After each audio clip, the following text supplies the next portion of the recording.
හැමෝටම සුබ වේවා කියලා මුලින්ම ප්‍රාර්ථනා කරනවා. අපි දන්නවා අපි දැන් ඉන්න තත්ත්වේ මෑත කාලයේ වෙච්ච දරුණුම ස්වභාවික ආපදාවට අපි රටක් විදිහට මුහුණ දීලා ඉන්නේ.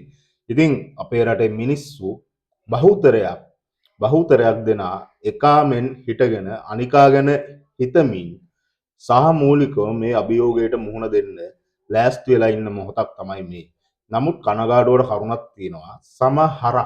සමහරක් අපේ රටේ ඉන්න පාදරයෝ ටිකක් කඩප්පුලි ගෑනු මිනිස්සු ටිකක් පාහර වැඩ ටිකක් කරනවා.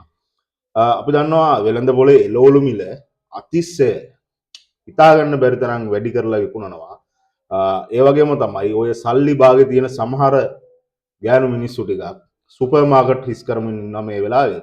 ඉතින් බඩු භාණ්ඩ තමන්ගේ ගෙදර ගොඩ ගහගත්තම අපි දන්නේ මොනතරම් තෘප්තියක් ලැබෙයිද කියලා අනිත් මිනිහට හෙන ගැහුණත් තමන්ගේ බඩ වඩා ගන්නවා කියලා හිතන මිනිස්සු කොට්ටාසක් මේ රටේ ඉන්නවා.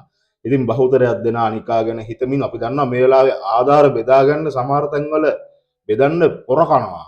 සමහර තැන්වල ගැටුම් ඇති වෙලා තියෙනවා ආධාර බෙදන්න ගිහිල්ලා. ඉතින් එහෙම මොහොතක මේ වගේ අශීලාචාර වැඩ කරන පිරිසක් ඉන්නවා. ඉතින් අපි මේ මිනිස්සුන්ට කියනවා වෙළඳ පොලේ අසීමිත විදියට මේ බඩු භාණ්ඩ ගණන් උස්සලා විකුණන්න එපා. මොකද රටක් විදියට අපි ඉන්නේ ආණ්ඩුවකටවත් කරන්න බෑ මේක. අපි මිනිස්සු වෙලා එකතු වෙලා තමයි මේකෙන් ගොඩ එන්න තියෙන්නේ. මිනිස්සු විදියට හිතලා අපි එක ජාතියක් විදිහට මේකෙන් ගොඩ එන්න තියෙන මොහොතක් මේ. ඉතින් මේක මේ තව කාගේ හරි පොඩි ලාභයක් වෙනුවෙන් එකෙක්ගේ දෙන්නෙක්ගේ ලාභයක් වෙනුවෙන් මේක අපි එහෙම හිතන්න ඕනේ නැහැ. මොකද අපි දැක්ක ධනය කොහොමද විනාශ වෙන්නේ කියලා. ධනය කොහොමද නැති වෙන්නේ කියලා. ජීවිත කොහොමද විනාශ වෙන්නේ, ජීවිත කොහොමද නැති වෙන්නේ කියලා අපි දැක්කා.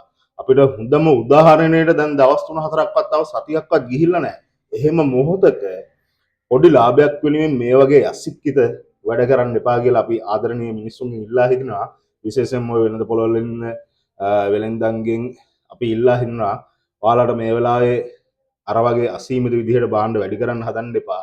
අනිත් අය තමයි අර සුපර් මාකට් හිස් කරන්න බලාගෙන ඉන්න, ගෙදර ගිහිල්ලා මොනවා හරි පුරව ගන්න බලාගෙන ඉන්න සල්ලි තියන අයටත් කියනවා ඔයාලට කොච්චර ගොඩ ගහගත්තත් සැනසීමේ ඉන්න පුළුවන්ද කියලා පොඩ්ඩක් හිතලා බලන්න. රටකට විපත්තියක් වෙලා තියෙන්නේ. මේකෙන් ගැලවෙන්න අපි එකා වගේ හිතමු. මේ වෙලාවේ මේ රටේ බහුතරයක් එකා වගේ අනිකාට උදව් කරමින් මේ අභියෝගයට මුහුණ දෙන්න ලෑස්ති වෙලා ඉන්න මොහොතක ඒ වගේ වැඩ කරන්න එපා කියලා අපි ආදරණීය සහෝදර සහෝදරයන්ගෙන් අපේම රටේ ඒ වගේ වැඩ කරන මිනිස්සුන්ගෙන් ඉල්ලා හිටිනවා.